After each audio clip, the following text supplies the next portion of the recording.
Do we only get one big love?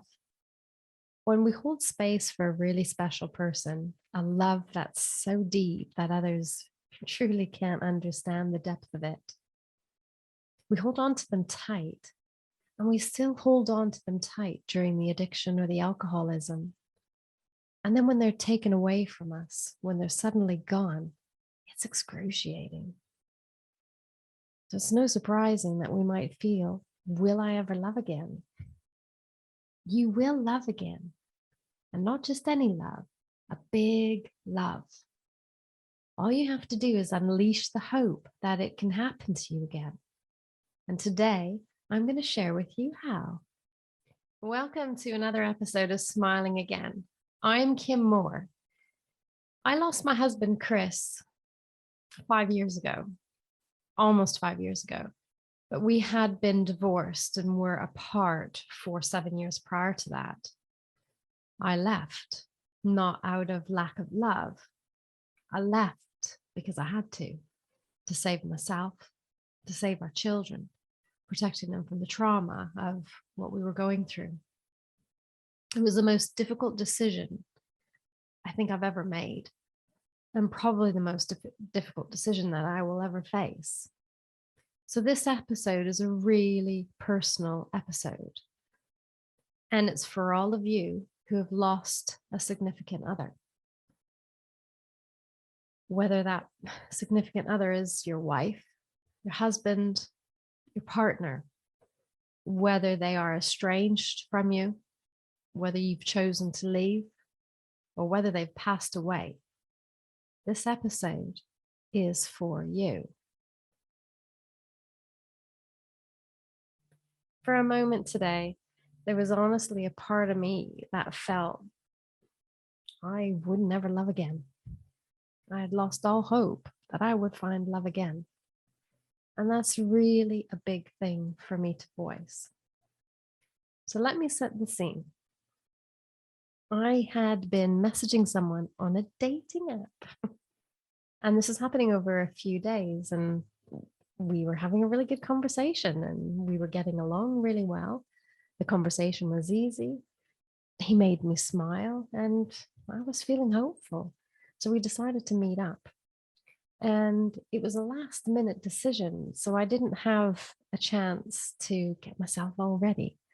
So I decided, well, he's going to see me au naturel, no makeup, very windswept. And I was feeling really comfortable about that. And I thought, after all, if he doesn't like me for who I am in my most natural state, well, then it just wasn't meant to be. So when he arrived, there wasn't that spark, but that was okay, because maybe it's not the spark that I'm looking for. Maybe I'm going to build a different type of love built on a foundation of a really solid friendship first, and perhaps the spark can grow from that. So that was the hope that I held. And we walked along the seaside, which was really a lovely first meeting and a really nice way to get to know somebody. We chatted, we talked about a variety of things, and the conversation was nice and easy, just like our messaging had been. And even the silences, they didn't feel awkward to me. They were nice. I like a little bit of silence, and overall it felt like a nice first impromptu date. So when it came to the end, we hugged and said goodbye. And in that hug, I felt I'm not going to see him again. But I messaged him a couple of hours later and said that we had a really nice time. It was nice to meet him and that I'd be happy to see him again if he would like to see me again. Well, a couple of hours later, I got the message that there was no spark and he wished me well on my search. Ugh. So I confess, my heart sunk. And it honestly wasn't at the thought of not seeing him again. It was the thought that, would I ever find love again? I mean, it's been 8 years. 8 years since I had been in a relationship.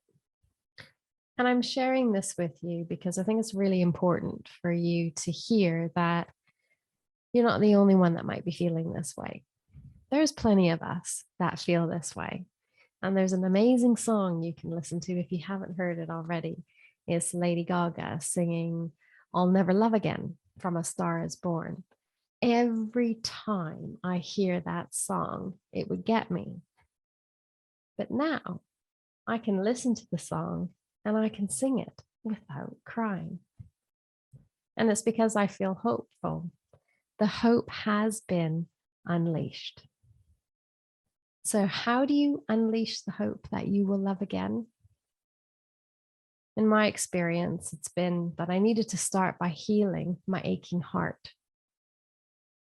There are things that you can do to heal your aching heart because those emotions, they do get stuck inside of you, whether it's in your mind, your heart, in your body, in your muscles, they get stuck. So it's important to acknowledge them, to feel them, to let them run their course, just observing them, no judgments, no reactions, just observing them and let them run their course. And those emotions stuck in your body, there's practices that you can do to help release that tension and to release those emotions. There's even specialized yoga practices for that. So the other thing that you can do to heal your aching heart is to just explore new activities, do new things, do things that you never tried before. You never know. You might meet someone new when you're trying these new things. You just never know where it's going to lead to. But most importantly, learn to love yourself. Learn self-love and self-compassion, because that's where all love will grow out of.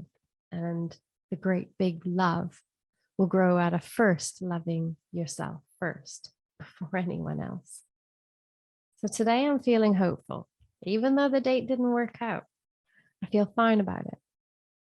Today I didn't compare this date to my late husband. And I know that I can love someone new in a different way. Today, I know that love is all around us, that love is an energy. And as a good friend always says, Gail Berry, she always says, love creates love. Today, I know that finding love for me begins with finding that love for myself.